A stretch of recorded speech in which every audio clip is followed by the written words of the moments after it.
তৃণমূল আমলের দুর্নীতির বলি রায়গঞ্জ মাতৃসদন। গরিব মায়েদের চিকিৎসা কেন্দ্র কেন আজ কার্যত অচল? সন্দীপ বিশ্বাস ও অরিন্দম সরকারের আমলে কি হয়েছিল? রায়গঞ্জের গরিব ও নিম্নবিত্ত মানুষের জন্য একসময় আশার আলো হয়ে উঠেছিল এই মাতৃসদন। সামান্য খরচে গর্ভবতী মায়েদের চিকিৎসার সুযোগ করে দিতে তৎকালীন কংগ্রেস পরিচালিত রায়গঞ্জ পৌরসভার উদ্যোগে গড়ে উঠেছিল এই পরিষেবা কেন্দ্র। কিন্তু প্রশ্ন উঠছে যে মাতৃসদন একসময় শত শত অসহায় পরিবারের ভরসা ছিল, সেটি আজ কেন কার্যত বন্ধের মুখে? রায়গঞ্জবাসীর একাংশের অভিযোগ, তৃণমূল কংগ্রেস পরিচালিত প্রাক্তন পৌর বোর্ডের আমলেই ধীরে ধীরে এই গুরুত্বপূর্ণ স্বাস্থ্য পরিষেবার অবনতি শুরু হয়।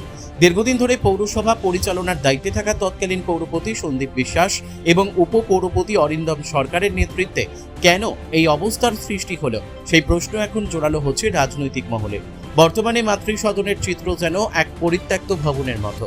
সারি সারি বেড রয়েছে, রোগীদের জন্য কেবিন রয়েছে, আধুনিক পরিকাঠামো রয়েছে, এসি লাগানো রয়েছে, চিকিৎসার জন্য প্রয়োজনীয় বহু সরঞ্জামও রয়েছে, কিন্তু নেই চিকিৎসক, নেই স্বাস্থ্যকর্মী, নেই রোগীদের আনাগোনা। প্রায় 10 দিন ধরে পরিষেবা কার্যত বন্ধ থাকায় সাধারণ মানুষের মধ্যে তীব্র ক্ষোভ তৈরি হয়েছে। স্থানীয়দের প্রশ্ন, কোটি কোটি টাকার সরকারি পরিকাঠামো থাকা সত্ত্বেও কেন পরিষেবা বন্ধ? কার গাফিলতিতে এই পরিস্থিতি? আদৌ কি শুধুই প্রশাসনিক ব্যর্থতা, নাকি এর নেপথ্যে রয়েছে বড়সড় দুর্নীতির চিত্র? কংগ্রেস নেতা তুষার গুহ অভিযোগ করে বলেন, গরিব মানুষের কথা ভেবেই এই মাতৃসদন তৈরি করা হয়েছিল, অথচ আজ সেই প্রতিষ্ঠান বন্ধ হওয়ার মুখে। তিনি রায়গঞ্জের মহকুমা শাসকের কাছে আবেদন জানিয়েছেন, সাধারণ মানুষের স্বার্থে দ্রুত মাতৃসদন চালু করার ব্যবস্থা করা হোক এবং গোটা বিষয়টির নিরপেক্ষ তদন্ত করা হোক।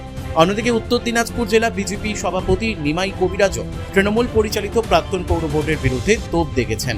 তার অভিযোগ, বিগত বোর্ড দুর্নীতির সঙ্গে জড়িত ছিল এবং সেই কারণেই একের পর এক জনমুখী পরিষেবা ধ্বংসের মুখে পড়েছে।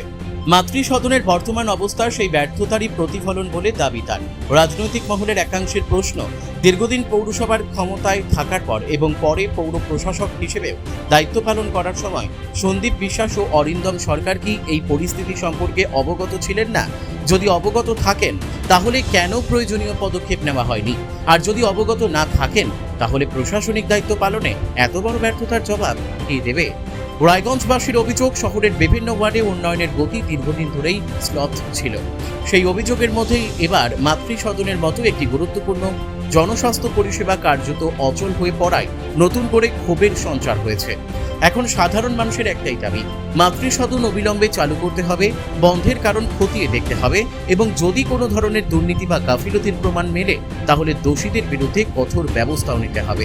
কারণ গরিব মানুষের চিকিৎসার অধিকার নিয়ে কোনো ধরনের রাজনীতি বা অবহেলা মেনে নিতে নারাজ রায়গঞ্জের মানুষ।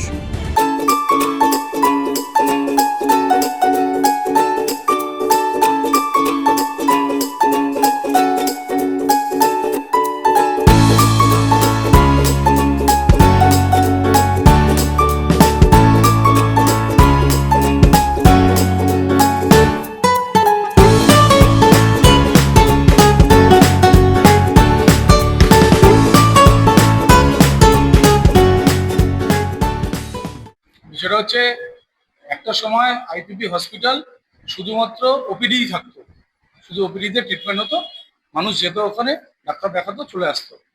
পরবর্তীকালে আমাদের নেতা মোহিত সেনগুপ্ত যখন চেয়ারম্যান হলেন, সেখানে মাতৃসদন এবং সেখানে ডেলিভারি করানো, পাশাপাশি সেখানে ক্যান্সারের ডাক্তার নিয়ে আসা এবং চিকিৎসা ব্যবস্থাকে আরো উন্নতি করা, একটা পৌরসভা যে করতে পারে সেটা মোহিত সেনগুপ্ত করে দেখিয়েছিলেন তৎকালীন কংগ্রেস পৌর বোর্ডে। কিন্তু পরবর্তীকালে আমরা দেখলাম 2017 সালে জোর করে বোম মেরে যে তৃণমূল কংগ্রেস দল রায়গঞ্জ পৌরসভা দখল নিল, তার পরবর্তীকালে কিছু চোর বাটপারদের হাতে চলে গেল পৌরসভাটা এবং মাতৃসদনটা। তার মধ্যে উল্লেখযোগ্য নাম হচ্ছে জয়দেব দাস, যে কোটি কোটি টাকা তছরূপ করেছে পৌর মাতৃসদন থেকে, এবং তার নামে বিভিন্ন কমপ্লেন হওয়ার পরেও, বিভিন্ন জায়গায় কমপ্লেন হওয়ার পরেও কোনো সুরাহা হয়নি। সে বহাল তবিয়তে চোরকে দায়িত্ব দিয়ে কাজ চালাচ্ছিল।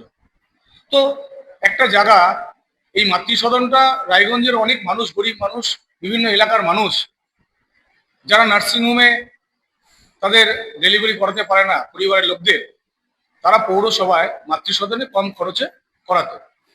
এবং এটা ভীষণ গুরুত্বপূর্ণ একটা বিষয়। এটা তো আর চোখের অপারেশন আর হাতের অপারেশন নয়, আমি চাইলাম আজকে করবো না, 7 দিন পরে করবো। তাই এরকম একটা সেন্সিটিভ ম্যাটার তৎকালীন সরকারও দেখেনি। আর বর্তমানে আমি মনে করি এসডিও সাহেব চার্জে আছে, ডবল ইঞ্জিনের সরকার, অতি সত্বর এটা গুরুত্ব দিয়ে দেখে এই মাতৃসদনটাকে চালু করার ব্যবস্থা করা হোক এবং ওই জয়দেব দাস নামক যে চোর আছে তাকে আগে জেলে ঢুকার, তারপরে কোনো কথা হোক। রায়গঞ্জ পৌরসভার মাতৃসদন, যেখানে মায়েদের পরিষেবা দেওয়া হয়, গর্ভবতী মায়েদের পরিষেবা দেওয়ার জন্যই মাতৃসদন। দুঃখের বিষয়, বিগত দিনের সরকার এই মাতৃসদনে বিভিন্নভাবে দুর্নীতির সঙ্গে যুক্ত হয়েছে এবং দুর্নীতির কারণে পৌরসভা সহ গোটা সমাজ ব্যবস্থাটাই ভেঙে পড়েছে। দুর্নীতি, স্বজন পোষণ আর এইসবের কারণে মাতৃসদনে বর্তমানে যারা দায়িত্বে ছিলেন তারাও অনেকে অনেক রকম দুর্নীতির সঙ্গে যুক্ত। আমি কারোর নাম বলতে চাইছি না, প্রশাসনের দেখা উচিত। আমি শুধু দাবি করছি, বিগত দিনে যারা দুর্নীতির সঙ্গে যুক্ত হয়ে একটি সংস্থাকে, সুন্দর সংস্থাকে ক্ষতি করার চেষ্টা করেছে, অবিলম্বে প্রশাসনের পক্ষ থেকে সরজমিন তদন্ত করে যারা প্রকৃত দোষী তাদের দৃষ্টান্তমূলক শাস্তি দেওয়া হোক, দেওয়ার দাবি আমি করছি। এবং অবিলম্বে সংস্থাটা যেন সুন্দরভাবে চলে তার জন্য যথাযথ ব্যবস্থা নিশ্চয়ই সরকারের পক্ষ থেকে করবে। আন্তরিকভাবে সরকার বিষয়গুলো দেখছে, কিন্তু আজকে যদি পরিষেবা বন্ধ হয়ে যায় মানুষের অসুবিধা হবে।